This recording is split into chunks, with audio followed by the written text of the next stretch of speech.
Hi everyone! Today I'm going to show you how to make these treat boxes using Honeybee Stamp's new Sweet Treats stamp and die set.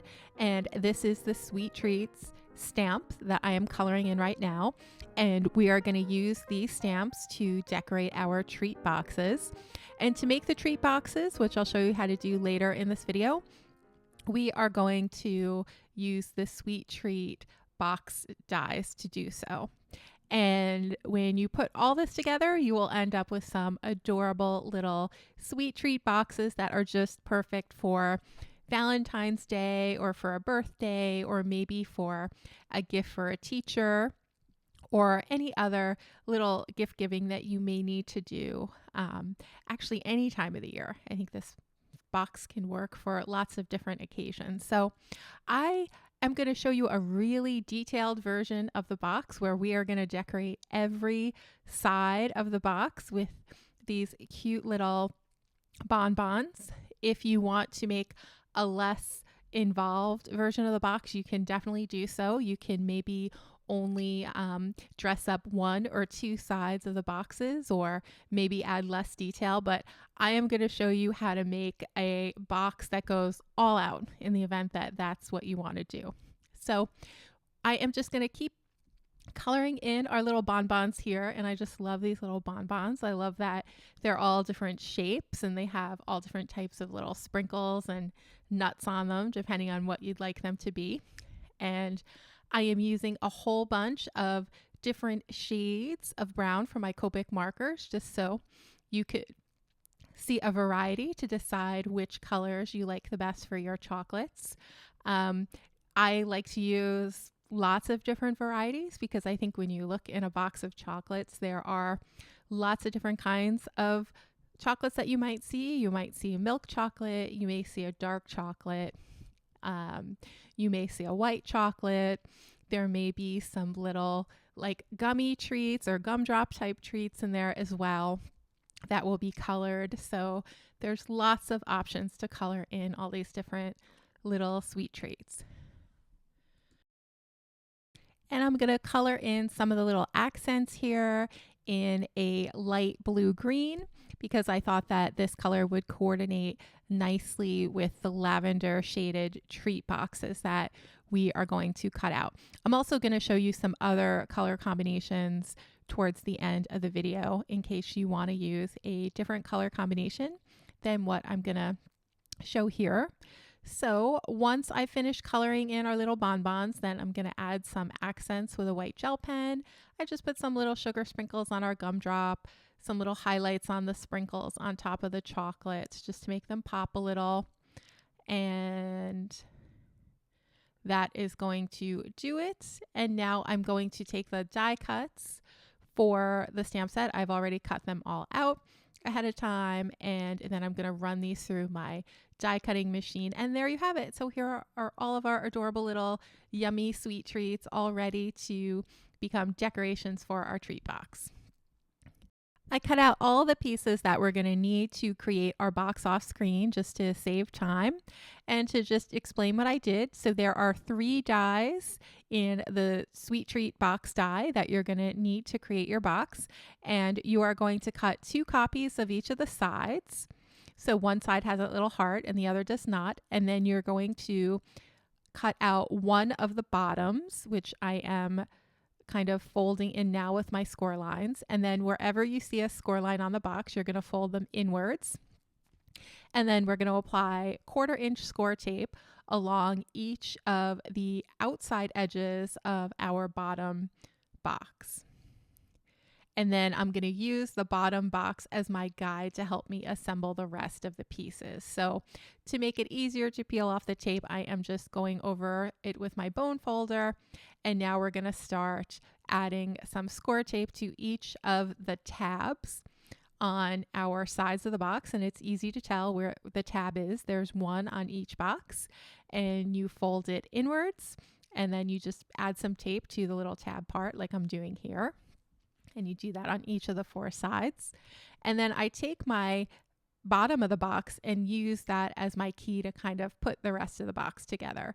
So you just take one side, and here I'm going to use the side with the heart first and attach that. And then I'm going to flip it to the other side and attach my other heart side. So you want to have there are two different sides, and you want to have each of them facing each other, so that when you fold the box up, you'll have your hearts like you see here on the facing each other. And then for our two sides that don't have the hearts, we are going to place them across from each other as well. And these are going to be the sides of the box. I guess the way to think of it is, now I'm working on the sides of the box, and the little hearts are the front and back of the box. So you line up front and back and side to side. And so now we have all of our pieces together, and now we're just going to connect the sides. So I am going to take up the tape, or the backing on the tape on each of those little tabs, and then I'm just going to fold the sides up and press in. And it's that simple. That's how you assemble the box. It's pretty self-explanatory when you have it in front of you. You just kind of know what to do based on where the tabs are. And then for that last side, I'm just going to carefully connect that last piece. And our box is now all connected and ready to be decorated. So adorable. To decorate the box, you have a bunch of different options. The treat box die set gives you different panels that you can cut out. I kind of went very decorative, and I decided to cut one panel using that fluttering hearts or pierced hearts cover plate, just to add some texture to my panel. And I used one of the rectangles from the die set to cut out that little panel. And then I'm going to glue that onto some glitter cardstock. This is sugar crystal cardstock. And that little scalloped edged rectangle is also part of the sweet treat box die. So that's another option. And there are some other options as well, that when you buy the die, you can decide what type of siding you want to put on your boxes, or you can just leave it. You can leave the boxes alone as well if you like, but I wanted to give you an all decked out version of the box so you could see what it looks like if you decorate every single side. Now, in addition to the four sides, there are two edges at the top that you can decorate as well. So I am going to decorate both of those, and that's what I am assembling now. And the glue that I'm using here is art glitter glue. That's just what I happen to have on my desk right now, and I've been liking it a lot. I'm just going to brush off these sentiments. I had embossed them off screen, and I was just brushing off the anti-static powder tool residue that you sometimes get on your embossed sentiments. I'm using the dies from the Sweet Treat stamp set to cut out each of the sentiments. That's one of the things that I love about Honeybee stamp sentiments. They often include these little word dies that you can use to cut out your sentiments. So you don't have to just use sentiments that are on like a plain rectangular strip or just emboss them right onto your cardstock. You could actually get these little custom made dies that hug your little sentiments. So I just love that. And we are going to cut out, I think, 6 of these different sentiments, and then we're going to arrange them on each of the sides of our little gift box. And again, you don't have to be as detailed as I am here. If you like, you can maybe just cut out 1 or 2 sentiments, maybe for one side or for the tops. It's really up to you. So I'm just gonna kind of clean up my workspace, and then we are gonna get to decorating our boxes. And I love those little sentiments, and I love all the little bonbons. And now I'm gonna get our little panels, and we're gonna decorate them before we put them onto the box, just to make it easier for us.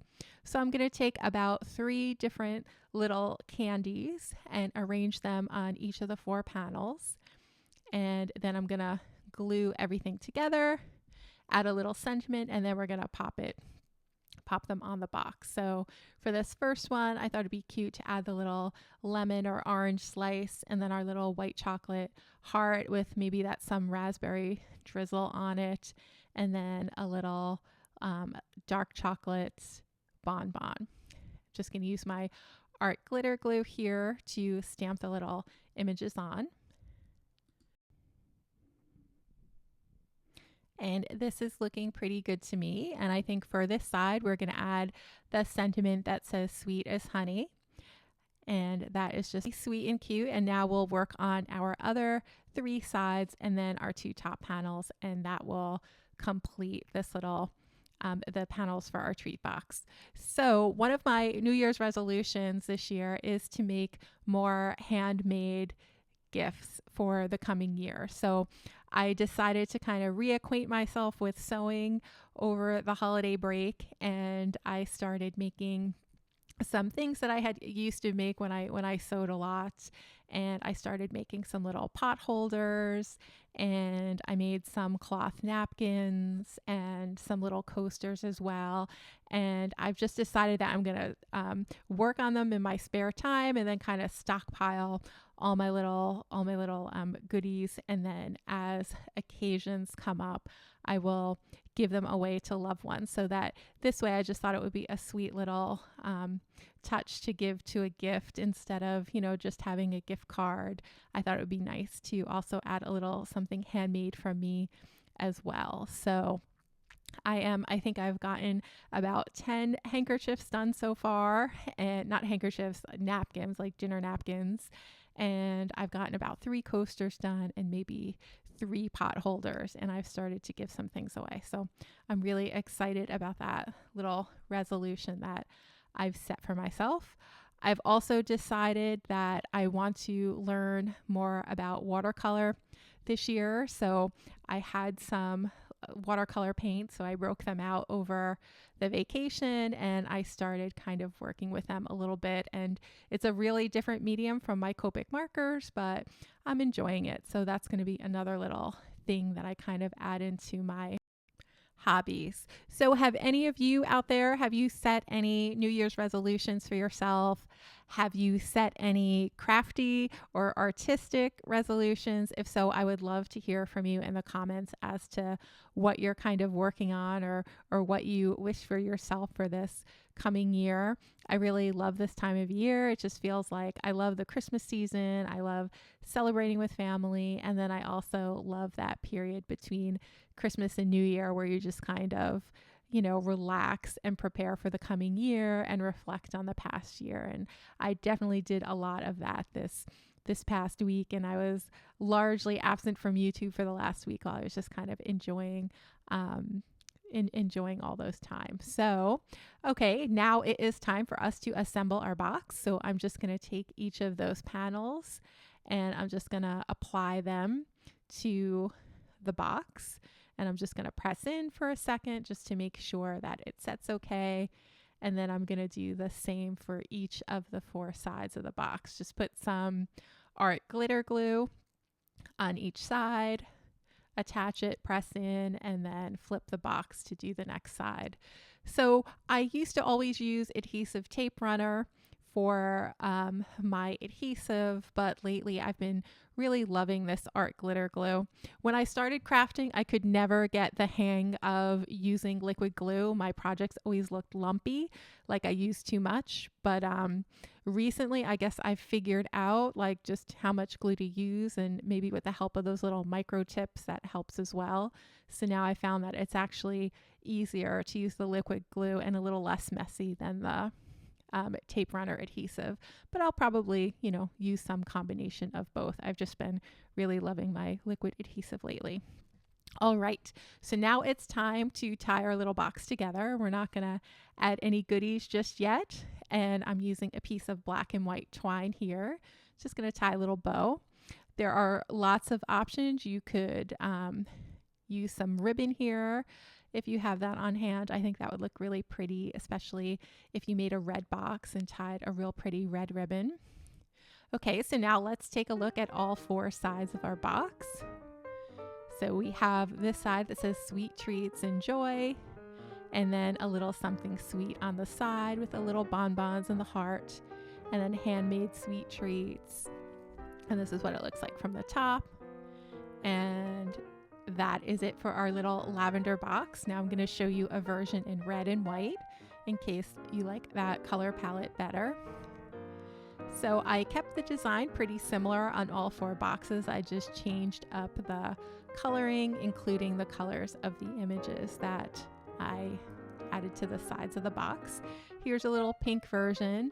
This one might be my favorite. I just love the soft pink, and I love the little peach colored accents on the sides of the box as well. And that's it, everyone. So these are my sweet treat boxes using some products from Honeybee Stamps' new Be Mine Valentine's Day release. Check back tomorrow when I will post a video showing you how to make a mailbox shaker card that is super fun. And that is it for now. Have a great day, and I will see you again soon in the next video.